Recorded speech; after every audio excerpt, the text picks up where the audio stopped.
tapado y no escuche mi nombre. Ok. Ok.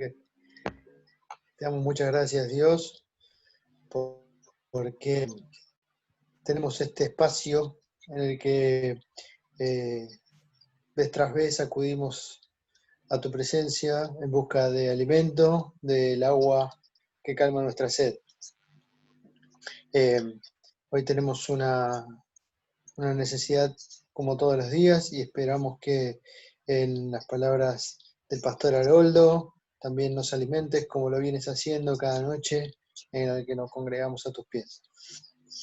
Así también te pido por las personas que pueden estar necesitando ayudar, que soluciones los problemas técnicos y que tu evangelio llegue a cada casa. En el nombre de Jesús lo pedimos. Amén.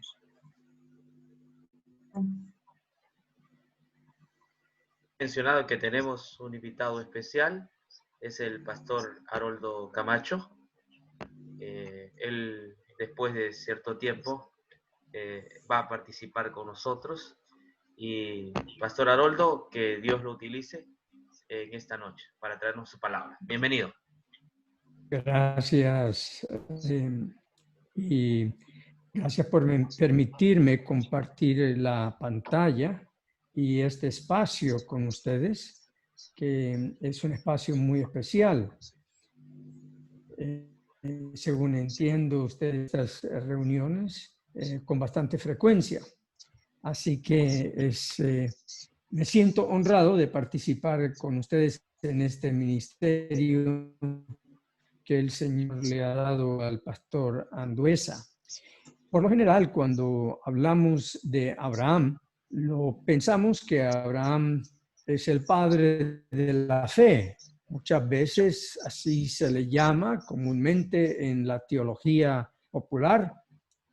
O de otro modo, que también es el que dio un ejemplo de cómo sostener y sustentar una relación personal con Dios. Se habla de su vida de devoción, tal como construía los altares a cualquier lugar donde él iba. Y entonces se le considera que él vivió una vida ejemplar. Pero bíblicamente nos damos cuenta al escudriñar las escrituras, especialmente en Romanos capítulo 4, cómo el apóstol Pablo contextualiza a Abraham dentro del campo de los impíos y lo pone como ejemplo de los impíos. Todo esto nos lleva a la pregunta y al tema que trataré con ustedes esta noche. ¿Qué pasa con nuestra justificación después de ser justificados?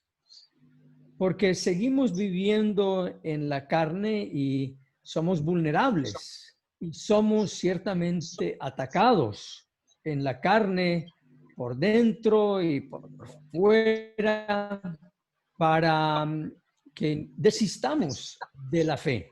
Así que este va a ser el tema de esta noche, cómo nosotros podemos entender y tener paz con Dios en nuestra vida de justificados. Y vale decir que es importante que todo creyente tenga este autoconcepto, este concepto de sí mismo diariamente, que es un justificado. Y como vamos a ver, eso va acompañado por la clara y precisa realidad de que al mismo tiempo es un pecador. La epístola a los Romanos fue escrita a la iglesia naciente en Roma.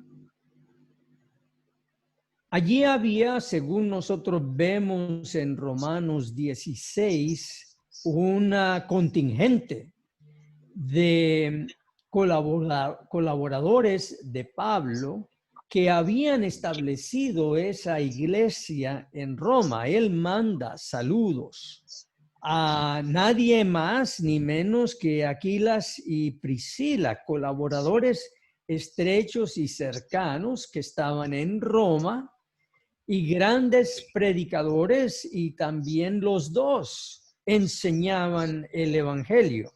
De paso, es una de las primeras veces que nosotros vemos a la mujer en el rol de maestra, de instructora, de predicadora del evangelio allí en la iglesia de Roma. Roma era una ciudad heterogénea. Había allí gente de todas partes del mundo de aquel entonces. Era una ciudad cosmopolita, por así decirlo. Y había 3 dioses principales allí en Roma. El dios principal era el dios Janus. Janus le habían dado esa característica que él podía mirar hacia atrás y hacia el futuro, por lo que Janus conocía todas las cosas. De paso, el mes de enero, que en inglés es January, viene del nombre del dios Janus, uno de los 3 dioses principales, aunque había otros, de la ciudad de Roma. Así que en Roma la población en general tenía un concepto de un dios que lo conocía todo. Sin embargo, Janus era simplemente un observador que podía ver hacia atrás y podía ver hacia el futuro. Pero eso era todo lo que podía hacer. Janus no podía intervenir en las cosas del presente, a menos que tú ofrecieras grandes sumas de dinero en su templo y hicieras grandes sacrificios al dios Janus. O la otra, había una diosa. También entre este trío de dioses era diosa Diana. Era la misma diosa que tenían en Éfeso. Y Diana en Éfeso tenía unas características diferentes que tenía en Roma. En Roma era la diosa de la casa. Por lo tanto, se le conocía como la diosa del sustento, la diosa del trabajador, la diosa proveedora. Esa era Diana. Y claro, el último dios era el emperador, el César, el Curios, el Señor, se le conocía como el hijo de los dioses. Así que cuando llegó la fe cristiana a Roma por medio de estos colaboradores, ellos tuvieron que abrirse paso y establecer la soberanía de Jesucristo como una persona histórica, no como un dios de los antiguos griegos, como Janus o como Diana, sino como el soberano Dios, soberano sobre todas las cosas, inclusive soberano sobre el César.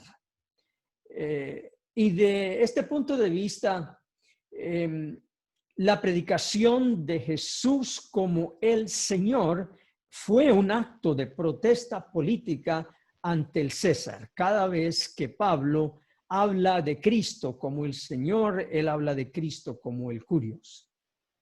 Así que ellos tuvieron que abrirse paso proclamando a Cristo como una figura histórica y contando de su vida, su encarnación, su vida santa y pura, su muerte, su sepultura, su resurrección, su ascensión a los cielos, como hechos históricos a favor del ser humano, dados gratuitamente por la fe. De tal modo que esta predicación de inicio era una predicación muy osada porque ponía en tela de juicio la fe en Janus, la fe en Diana y la fe en el mismo emperador. Porque el emperador, a pesar de que era la presencia histórica en Roma en ese momento, no había dado su vida por el pueblo, no había derramado su sangre, no había ascendido al cielo, no ofrecía perdón de pecados, mientras que la predicación directa de Jesucristo desde hace pocos años que dio su vida ya en Jerusalén era una predicación muy dinámica, muy activa, y la gente añoraba por un Dios real que tomaba en cuenta quiénes eran ellos, cuál era su verdadera necesidad espiritual. Y por lo tanto, la predicación en Roma, por estos colaboradores de Pablo que conocían muy bien el Evangelio, prendió fuego en Roma y se estableció una iglesia allí, hasta que llegaron los judaizantes. Siempre llegan los judaizantes. Nunca nos debe sorprender la llegada de los judaizantes. Tan pronto se prende la luz del Evangelio en algún lugar, pronto van a llegar aquellos que tienden o buscan apagarla, sofocar la llama del Evangelio, y esto pasó en Roma. Llegaron los judaizantes, judíos que habían creído en Cristo, pero ellos diluían la predicación del Evangelio con las obras de la carne, es decir, ellos querían restablecer los ritos y ceremonias de Moisés, del antiguo Israel, y predicaban esencialmente que la circuncisión era necesaria para llegar a ser un verdadero seguidor de Cristo. Así que muy pronto se hizo popular esta enseñanza entre la iglesia de Roma y surgieron contiendas, tal como el mismo apóstol nos dice allí en Romanos 16, 17, ruego, hermanos, que os fijéis en los que causan divisiones y tropiezos en contra de la doctrina que vosotros habéis aprendido. Y dice, y que os apartéis de ellos. Así que las divisiones y las contiendas eran precisamente por la doctrina del Evangelio, la doctrina de la justicia por la fe, la doctrina de que la vida, la muerte, la resurrección, la ascensión de Jesucristo son a favor del pecador para completa y total remisión de pecados. Así que desde un principio el apóstol Pablo en la epístola a los Romanos quiere establecer que él no está a favor de los judaizantes, sino que está a favor de la fe y de la obediencia a la fe. En Romanos capítulo 1, nosotros vemos ese énfasis que hay ahí en Jesucristo, y especialmente Él les dice que Él quiere visitar a Roma para que pueda traer un don espiritual con el cual puedan ser mutuamente confortados por la fe que nos es común. Es decir, Él se pone del lado directamente, Él no se avergüenza, y Él lo dice, que no se avergüenza del Evangelio. Quiere decir, algunos en la iglesia de Roma que sí se avergonzaban del Evangelio, y siempre hay aquellos que se avergüenzan del Evangelio.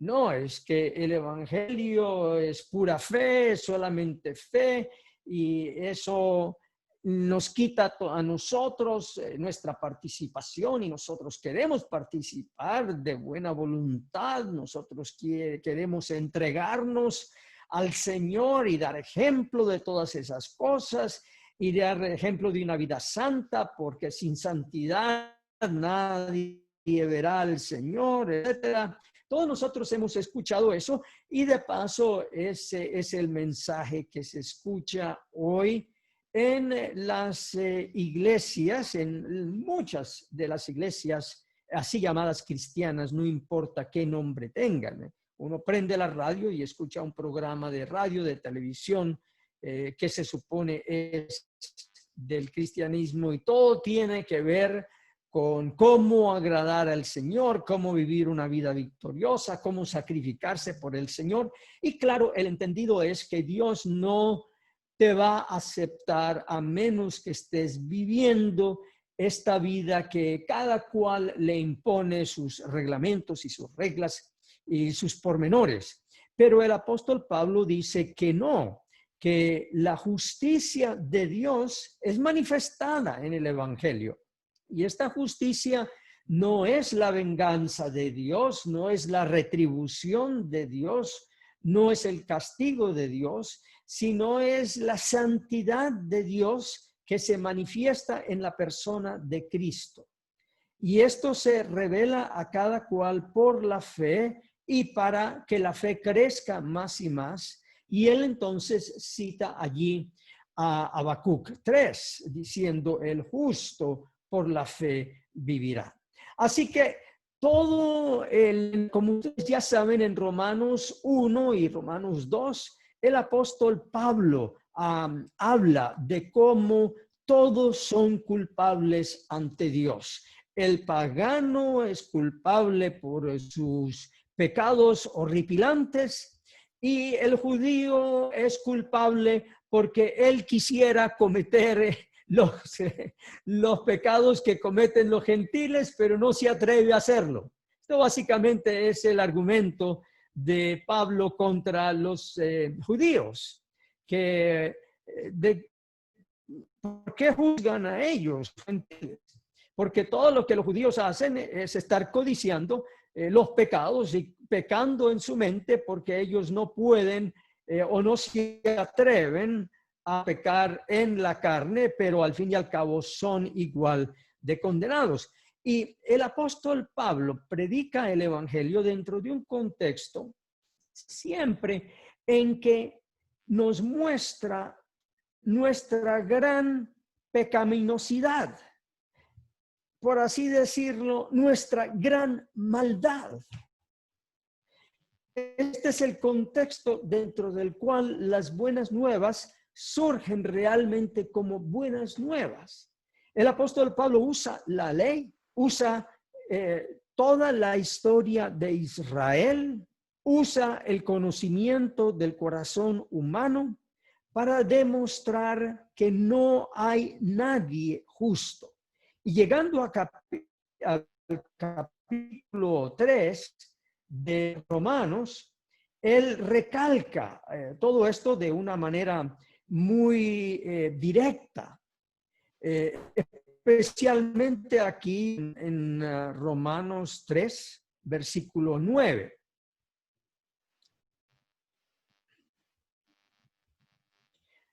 Aquí estoy teniendo problemas con pantalla, pero ahorita me regresa. Romanos Pastor 3. Haroldo, Sí, permítame ingresar a las personas que están queriendo ingresar. Usted no tiene el hosting, si los ingresa. Gracias.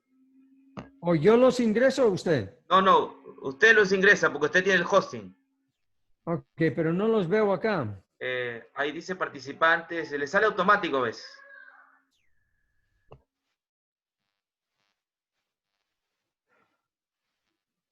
Si los ve, los ingresa, ¿no? A veces sale automático. Admitir. Participante. Admitir. ¿Quién más? Ricardo, admitir. Sí, Ricardo, admitir, exacto. ¿Quién más? Hay un argentino que tenía que ingresar y no lo veo. Ricardo Valdés se está uniendo. Los demás ya están ingresados. Ya, chévere. Siempre se fija ahí, ¿no? Gracias. Muy bien. Gracias por el recordatorio. Entonces, en Romanos 3, el apóstol Pablo recalca esto en Romanos 3, 9. ¿Qué pues? ¿Somos nosotros mejores que ellos? En ninguna manera, pues ya hemos acusado a judíos y a gentiles que todos están bajo pecado. Como escrito, y ahora él cita del Antiguo Testamento. El apóstol Pablo siempre se apoyaba en la Escritura, en el Tanakh. No hay justo ni aun uno, no hay quien entienda, no hay quien busque a Dios, y hace un recuento de lo que es un pecador.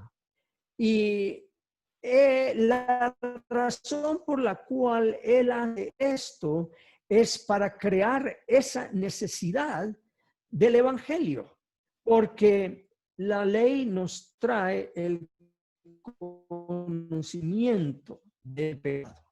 Eso es lo único que la ley hace. La ley nos destapa y nos muestra la horrible pecaminosidad. Yo comparo al pecado como si fuera un campo de energía. Tenemos la ley de la gravedad, el campo de la gravedad, que hay una atracción y todos conocen esas reglas científicas desde Newton, que un cuerpo mayor atrae a un cuerpo menor. Y aunque no hay manera de ver la fuerza de atracción de la gravedad, está allí. También está la ley de la termodinámica. Uno no la puede ver, pero la termodinámica está allí. Así que estas son fuerzas de atracción, y lo mismo es el pecado entre la humanidad. Una vez que entró el pecado, entró esa fuerza que se filtra a todo ser humano y permanece y sigue allí. Y por eso el apóstol Pablo decía: ¿quién me librará de este cuerpo de pecado? Algunos hoy no les gusta escuchar la palabra pecado, faltas, errores, etcétera. Pero la realidad es que el pecado, debido a que se comete y se vive ante un Dios santo, necesita ese nombre de pecado.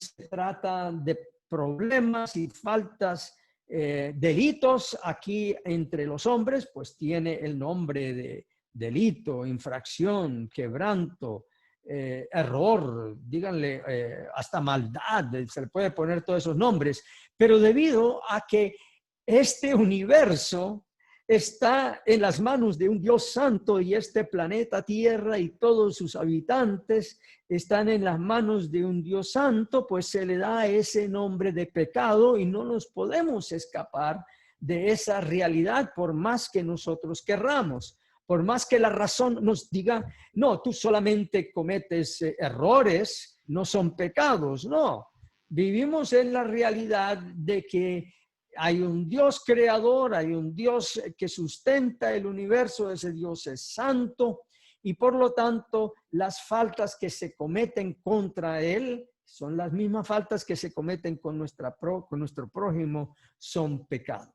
Así que el apóstol Pablo llega a esta preciosa parte del capítulo 3 de Romanos, donde dice que aparte de la ley se ha manifestado la justicia de Dios. Y en esta sección, como ustedes saben, él por primera vez comienza a hablar detalladamente y conectar la justificación, la gracia, la redención en el versículo 24.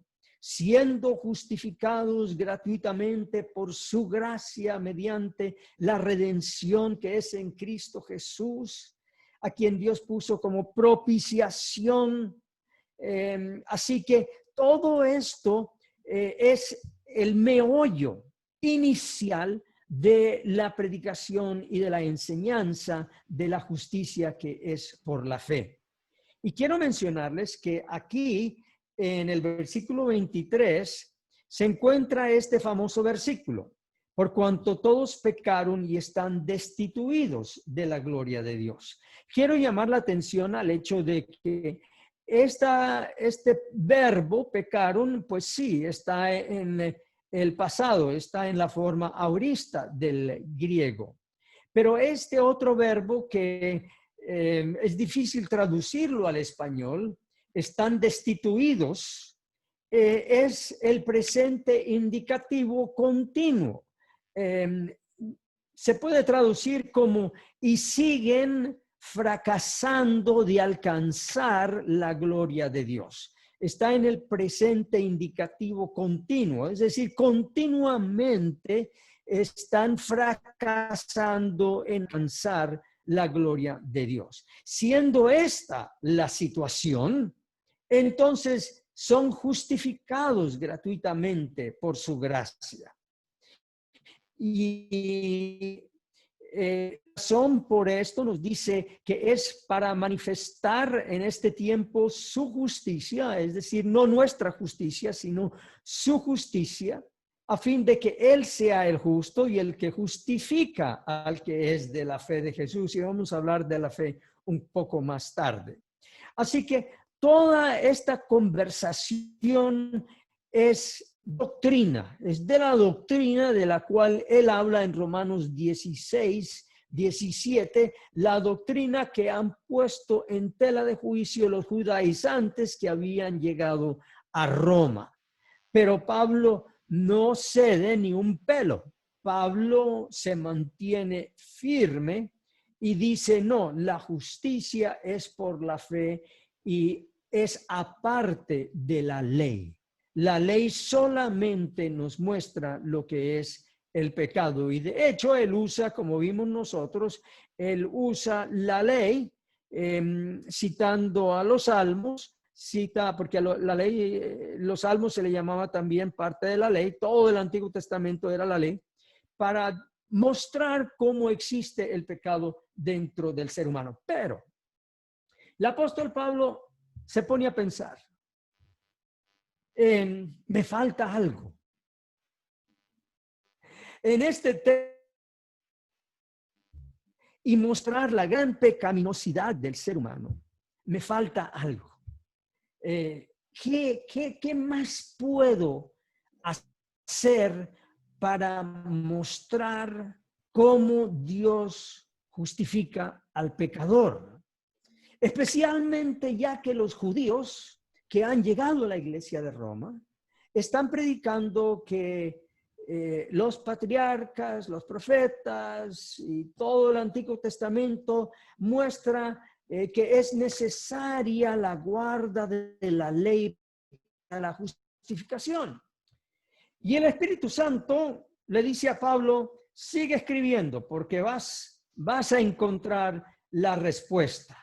Y es así como nosotros llegamos a el capítulo 4.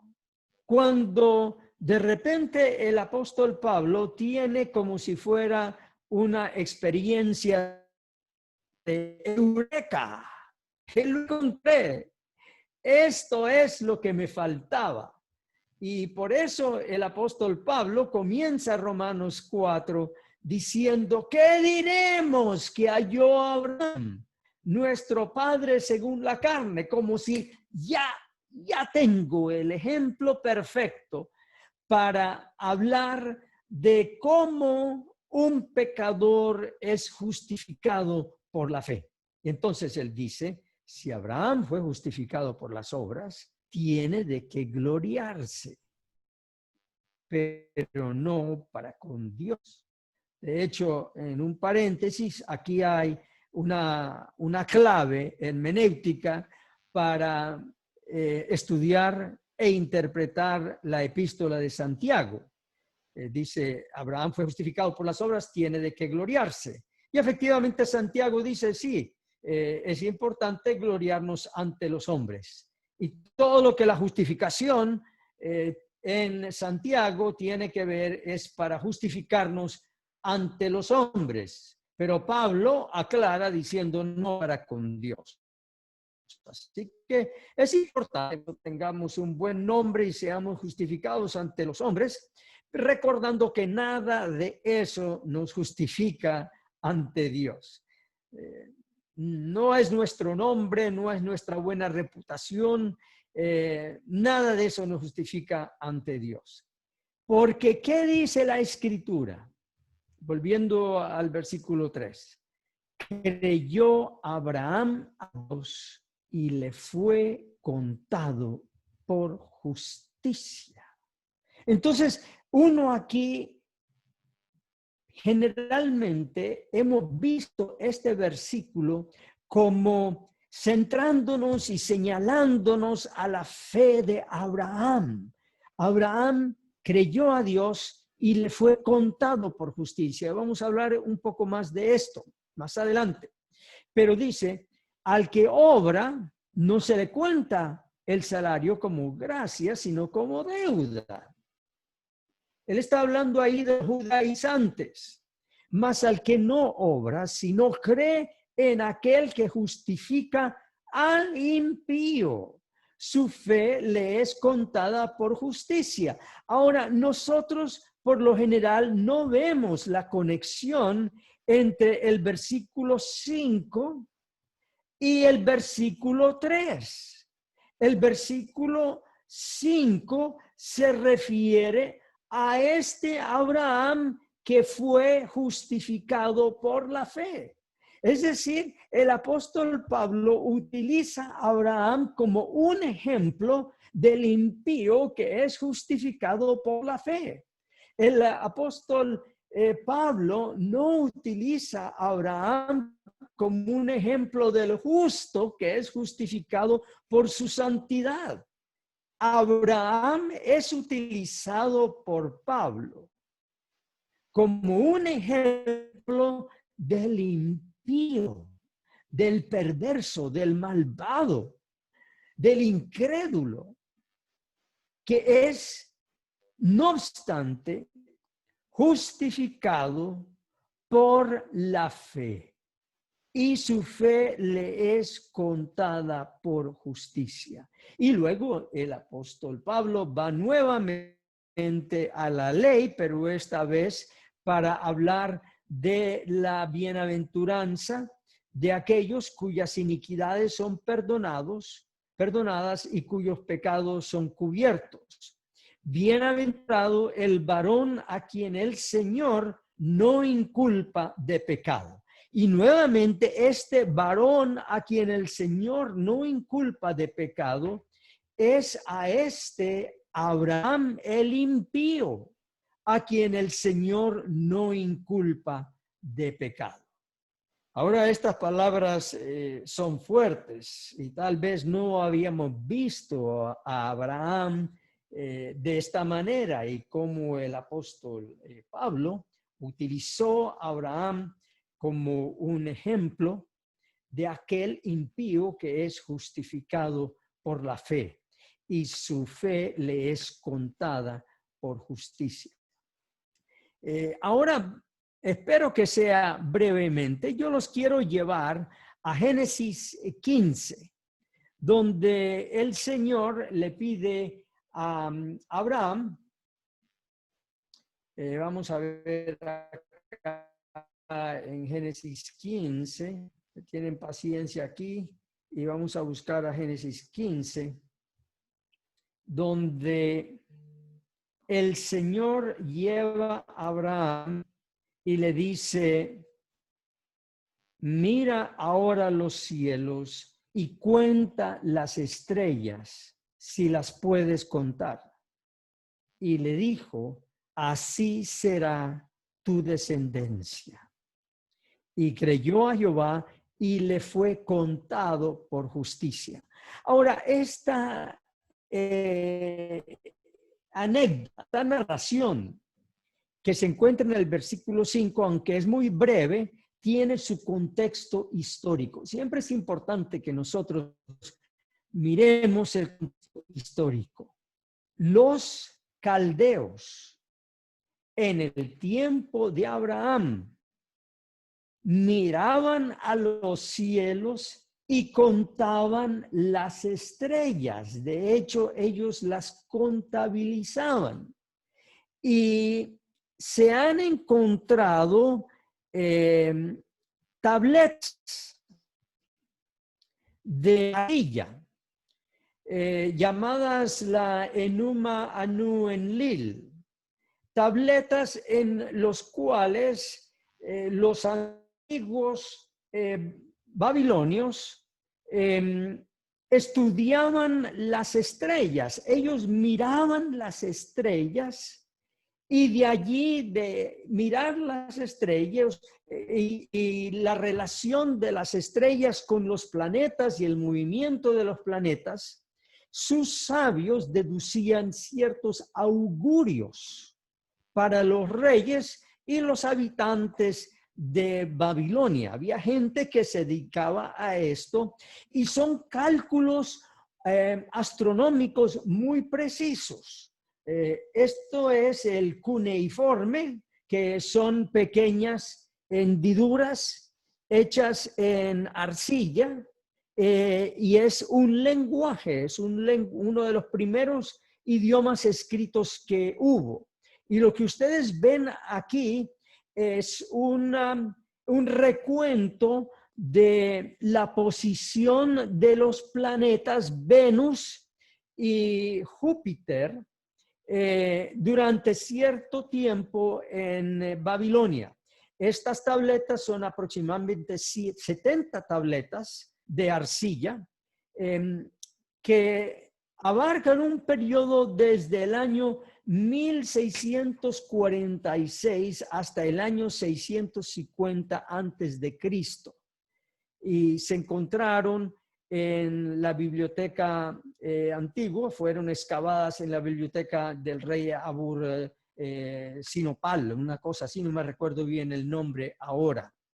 Abraham vivió alrededor de 1813, según la cronología bíblica, que fue ya durante este tiempo, durante que estas tabletas estaban escritas. Aquí hay otra. Esta no es tan antigua. Demuestra el cielo nocturno de cierta noche sobre Nínive en el año 650 antes de Cristo. Y nuevamente ustedes pueden ver ahí la bóveda solar, el centro de la bóveda solar con los diferentes ángulos y las diferentes marcaciones de dónde estaban las estrellas y los diferentes planetas. Así que cuando Dios llama a Abraham y le dice, mira, quiero que hagas un recuento de las estrellas a ver si puedes contar. Eso era lenguaje conocido para Abraham. Él sabía de qué se trataba. En otras palabras, Jehová me va a dar un augurio de mi futuro. Va a hablar de un augurio, algo que me va a pasar. Pero lo que sucede es que Abraham no recibe un augurio de Dios, sino recibe una prueba.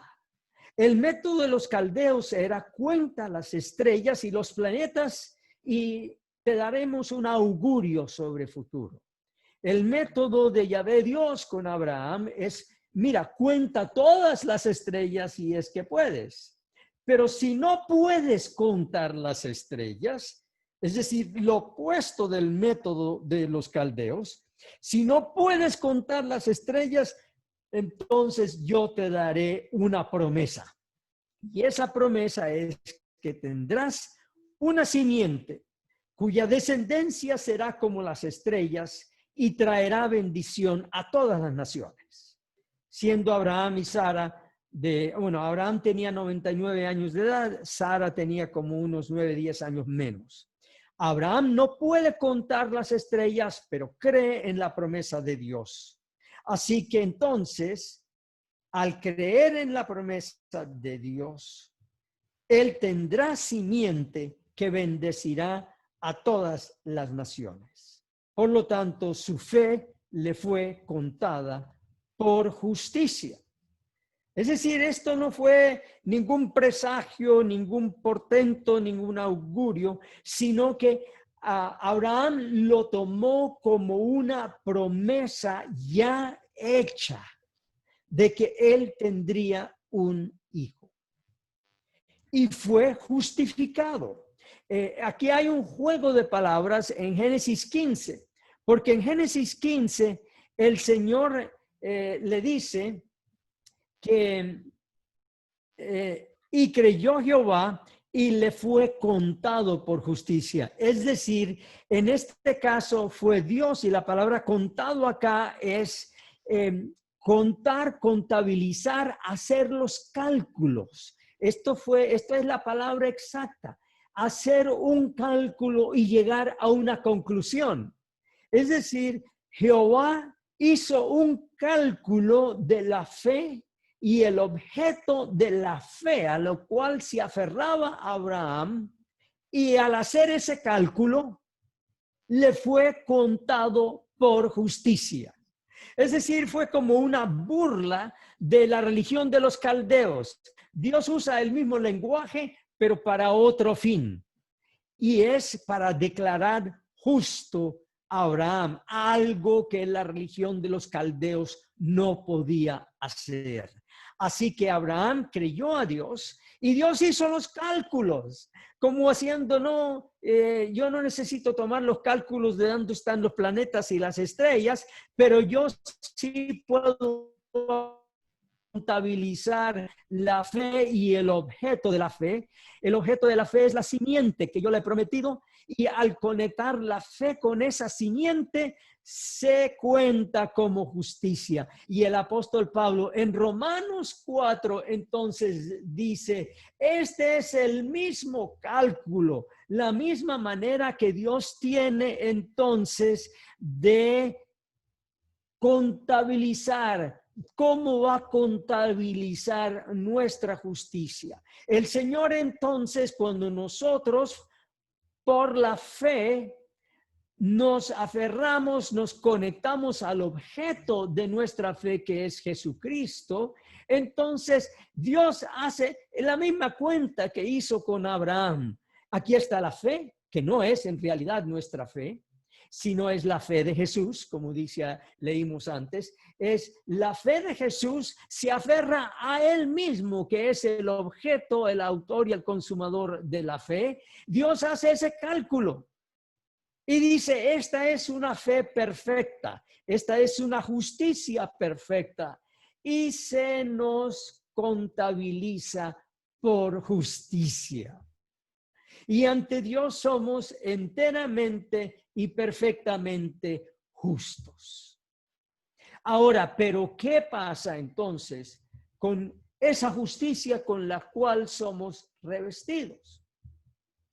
Bueno, nuevamente miramos a la historia de Abraham, y no creo que tenga el tiempo de hacerlo ahora. Quiero respetar el tiempo de ustedes, pero lo que quiero mencionar es que estando Abraham justificado y estando Sara embarazada, con el hermano Carlitos Pérez, una vez hicimos un cálculo, estábamos enseñando sobre la vida de Abraham, hicimos un cálculo que según la cronología, ya Sara estaba embarazada con Isaac cuando Abraham y Sara fueron a ver a Abimelech, al rey de Egipto. Tuvieron que ir allá por una hambruna. Y entonces, estando allí en Egipcio, Abraham, el justificado, para salvar su pellejo, le dice a Abimelech de su esposa Sara, le dice, ella es mi hermana. Si la quieres, te la puedes llevar a tu harem. Este es Abraham el justificado, Abraham el justo. Muchos preguntan, ¿qué pasa con nuestra justificación cuando nosotros pecamos? Pero aquí Abraham está entregando a su esposa, El hecho que era su pariente no disminuye el asunto, tal vez lo agrava. Está entregando también a su hermana para que sea una prostituta en el harem de Abimelech. Por eso, el apóstol Pablo llama a Abraham el impío. Y no obstante, cuando nosotros seguimos esta historia, el recuento bíblico es que el mismo Dios que lo justificó protege a Abraham ante Abimelech. Y dice Abimelech, no toques a la mujer que has tomado de Abraham porque es su esposa, e hirió a Abimelech con enfermedad, cuando el que debía de haberse herido era Abraham, y además le dice que le va a pedir a Abraham que ore por Abimelech, porque Abraham es profeta. Esto es increíble lo que sucede aquí. De hecho, yo estoy equivocado, no es Génesis 21, es Génesis 20, este incidente con Abimelech, donde él le dice a Abimelech, él es profeta. No le hagas nada a ella, su mujer. Y le devuelve a su mujer, Sara, embarazada con el hijo de la promesa. Es decir, Abraham estaba dispuesto a echar por fuera el hijo de la promesa para salvar su pellejo. Y no obstante, Dios fue fiel a su palabra de justificar y contarle la fe de Abraham como justicia. Y restauró a Abraham. No se lo contó como pecado. Y esto es un gran consuelo para nosotros, los cristianos, que vivimos a diario asediados por dentro y por fuera, asediados de nuestra lujuria, de nuestra ira, de nuestra codicia, nuestra avaricia, de nuestros malos pensamientos, el uno contra el otro, con la sospecha contra el uno, contra el otro, contra esa tendencia maligna que nosotros tenemos de juzgar a cualquiera como pecador antes que inocente. Así que esta es nuestra vida y es un gran consuelo para nosotros en que siendo justos al mismo tiempo somos pecadores, que fue una de las consignas de la Reforma, el simulus justus et peccatore. Y esto no lo tomó Lutero porque se le ocurrió, sino porque Lutero lo vio en la vida de Abraham. Y de hecho, en el libro que yo traduje el comentario de Martín Lutero sobre la epístola a los Gálatas, hay una gran sección en su comentario sobre el capítulo 3 de Gálatas, sobre este tema, porque el apóstol Pablo también utiliza a Abraham en este aspecto de que fue justificado por la fe y no obstante Abraham también era pecador. Y para nosotros somos justos y al mismo tiempo pecadores. El Señor tiene misericordia de aquellos a quienes Él ha justificado. Nos protege del pecado, nos restaura, nos levanta, nos acoge en sus brazos como pequeños hijos. No nos desecha, Él cumple su promesa. Él nos dice, mi hijo eres tú. Nadie te podrá arrancar de mis brazos, ni tú mismo, por más que patalees, te puedes soltar de mis brazos. Conmigo estarás sano y salvo, porque yo he contabilizado la fe que tú has puesto en mí, ¿a dónde se conecta esa fe con respecto al objeto de la fe? Así como estas estrellas que veían los caldeos tenían ciertas líneas y ellos hacían ciertos cálculos, el Señor dice, yo ya he hecho los cálculos. En la cruz fue ese gran centro cósmico donde se hizo la redención, y allí es donde se centra la fe y de allí emana la fe ante Dios. Allí se reúne la fe. Allí es el centro de nuestro perdón.